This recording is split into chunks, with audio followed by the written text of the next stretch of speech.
Hi, everybody. DJ Yokley here with a very special Coach's Corner brought to you by Joe Dickey Electric. I'm joined by the head basketball coach of the South Range Raiders, John Cullen. Coach Cullen, thanks for being here. Well, I'm certainly happy to be here and have enjoyed a lot of the broadcasts this year myself. Well, thank you very much. I appreciate that. You are a local basketball legend, and this year it's been a roller coaster ride for you. And some of the guys have kind of gone along with it and said, yeah, it's not the year that we wanted this to this point, but it's the year that we're willing to fight for. Talk to me about how the year's been for you so far and essentially how you're looking to really make a run towards the playoffs. Well, I think that the year has been kind of got a little derailed early by the fact that we lost two good players, both football players, with Mike Petrone and Isaac Allegretto.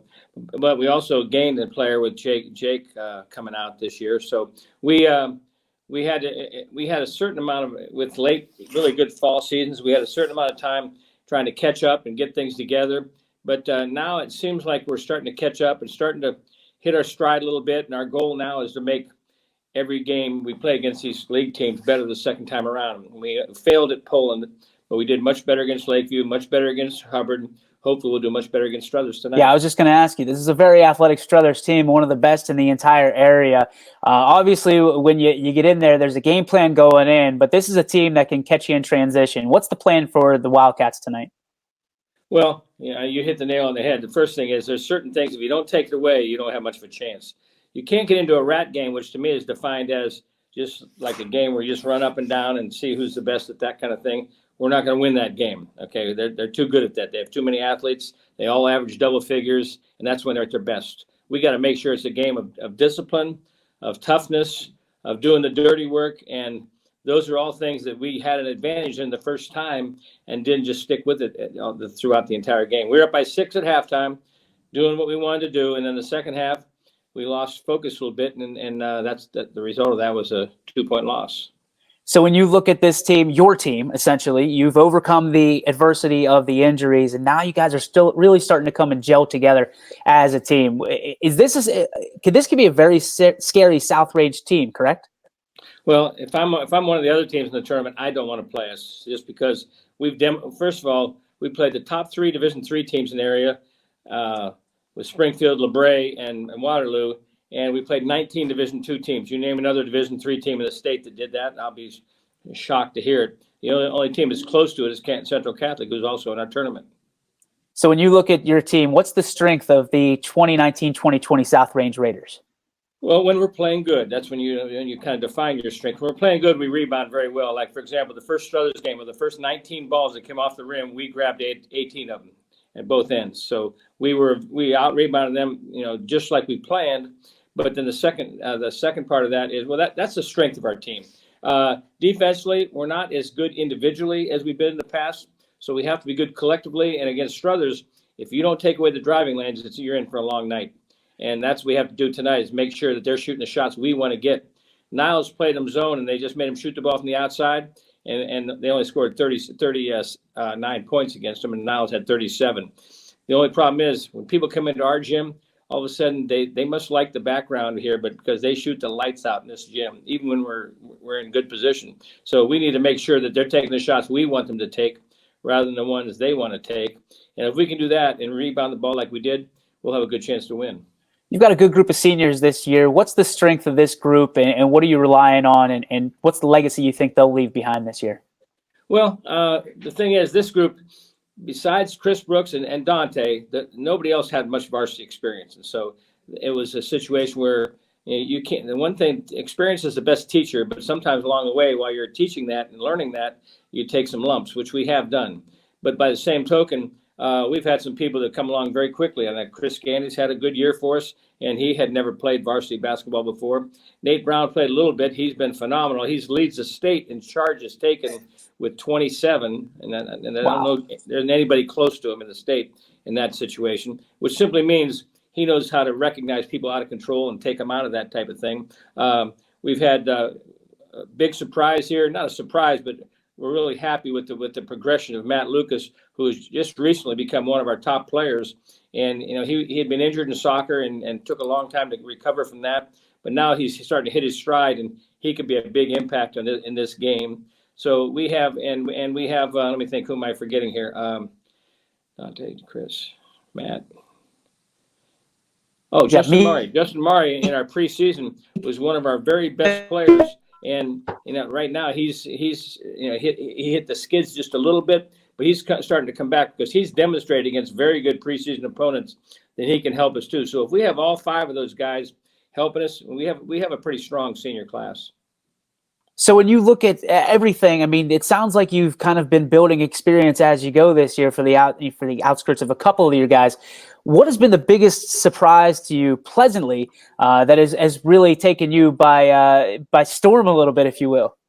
Well, in the games we've played well. Now, we've relied on Chris Brooks a lot, obviously. He's averaging 20.5 points a game and 12.6 rebounds a game. There's not many people in the area that have those kind of numbers. We've relied on him a lot. But in the games we've played well, we've had 4 guys in double figures, and we've had good balance, and we've had a lot of people contributing. And we just need that to become more consistent, because then they can't double team him all the time at both ends of the court. And I've never had anybody been double teamed on box outs before, but that's what he is. We've talked about the NE8 at length. Obviously, YSN, a media partner with the NE8. But do you feel that, I mean, it's a very strong basketball conference. Do you feel that being in the NE8 prepares you very well for going into the postseason?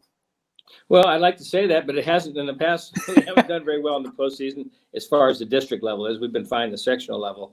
But the bottom line is the NE8 is overall stronger top to bottom than it was last year. Last year, Poland was certainly the best team. But this year, on any given night, obviously, everybody can beat everybody. We understand that going in, so we know we have to play a good game. Whereas last year, there were some teams that we were clearly better than, and we still went and prepared and everything else. But now you're in a dogfight every single night, and I enjoy that, because I think that helps your team progress more. It also exposes more. One thing about basketball, you do your dirty laundry in public, and people can see the mistakes you make and see the growth or lack of growth. But our growth is really starting to come to fruition. And we're thinking we could have a pretty good season as this progresses. Coach, you're one of the best to do it. The adjustments on the fly, in the locker room, on the court. How much adjusting have you had to do this year? I mean, obviously, when you're in a conference, when you're in a league, you get to know those teams a little bit better. Has things changed for you over the course of the last couple seasons, where it's tougher to hide things, both good and bad? Well, one thing about high school coaches, it's different from college coaches. College coaches recruit players that can execute their system. We have our system, but our system has to modify almost every year based on what we have to work with. And with especially a small school like this, where there's so many 2- and 3-sport athletes, we don't get to work with them as much as we'd like to. And I'm certainly not upset about that fact, because I like kids to playing multiple sports and that kind of thing, because it gives them a chance to compete at different levels and use different muscles and that kind of stuff. But we just try to, as the season goes on, we have a basic plan, and then that plan either builds or subtracts based on what we have to work with. And this year it's been a little inconsistent as to what we bring to the table during the game. So therefore, Chris has had a lot more on his shoulders than we expected it to be, and he's done a pretty good job of handling that load. But we just need people to keep grinding and realize they're all a big part of whatever positiveness we have in the future. All right, Coach, I'm going to put you on the spot here. There's 3 players that will be featuring already, or will be have featured already, or will be featuring here shortly. 3 seniors. The number 1 guy, I want one-word answers and what they bring to your program. Okay, first guy, Chris Brooks. Chris Brooks is a very resilient person who has accepted that. Oh, one word. You want one word? Whatever you want to do. It's your show. He's a power player. And anymore, people don't throw it inside anymore. We do. And he has responded in a huge way. And everybody else, that's their game plan, is to stop him. That's it. Chris Scandy. Chris Scandy is versatile, and he has unlimited potential, but this is just, we're trying to squeeze all this in 1 year. So he is really probably has as much potential as anybody else we have. Dante Dickey. Dante is our, he's really expanded his game this year from the standpoint of being able to shoot the ball from the outside. Right now, he's a 90% free throw shooter, which doesn't happen anymore. It doesn't happen in the pros anymore. He's phenomenal. He just doesn't get to the free throw line enough, which we'd like that to happen. But for some reason, two things have become not extinct, but two things have become diminished in high school and basketball at a lot of levels. One is faking. He's not a very good faker, as are not the other players on our team. Chris Brooks isn't either. But he's also faking and passing. So if you want to have a good team with good morale, become a good passing team. If you want to get to the foul line a lot, learn how to fake. We preach that all the time, and just sometimes it happens, sometimes it doesn't. And one of the things I'd like to know is, I mean, talk about the character of your team. I mean, you're a guy that takes a lot of pride in the way your gentlemen play on the court, but also reflect themselves off the court. What's the character like of this year's team? Well, the character of our team is just, at the beginning of the season, it was a little immature, just from the standpoint of there's a huge difference between junior varsity basketball and varsity basketball.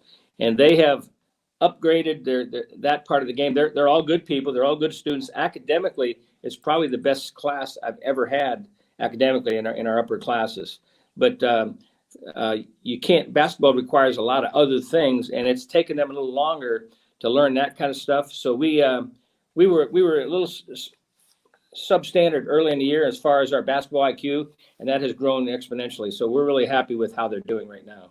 And Coach, finally, as we like to wrap things up, get to know you a little better. Everybody knows that you put in the work, you put in the time inside the classroom, being able to educate these guys on film, as well as you like to go to different ball games as well. What do you like to do away from basketball? I think that's the one thing that everybody wants to know. What calms you down? What's your leisure activity? The two basic things I like to do, my wife and I like to travel, and we do. We're Hilton Grand Vacation Club members, and we travel a lot. But the main thing I like to do away from here when I get time to do it is golf.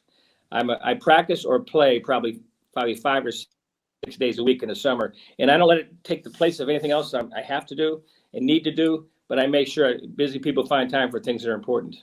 Hey, Coach, we appreciate you. We know you're busy, and we appreciate you taking time for us. Congratulations on the success this year so far. Good luck tonight against Struthers. We'll be rooting for you. And congratulations to you for building such a nice little empire of sports integration with the different schools. That's not an easy thing to do. I know how it is to deal with different schools. Thanks, Coach. We appreciate you so much. We'll talk to you tonight. Thank you very much.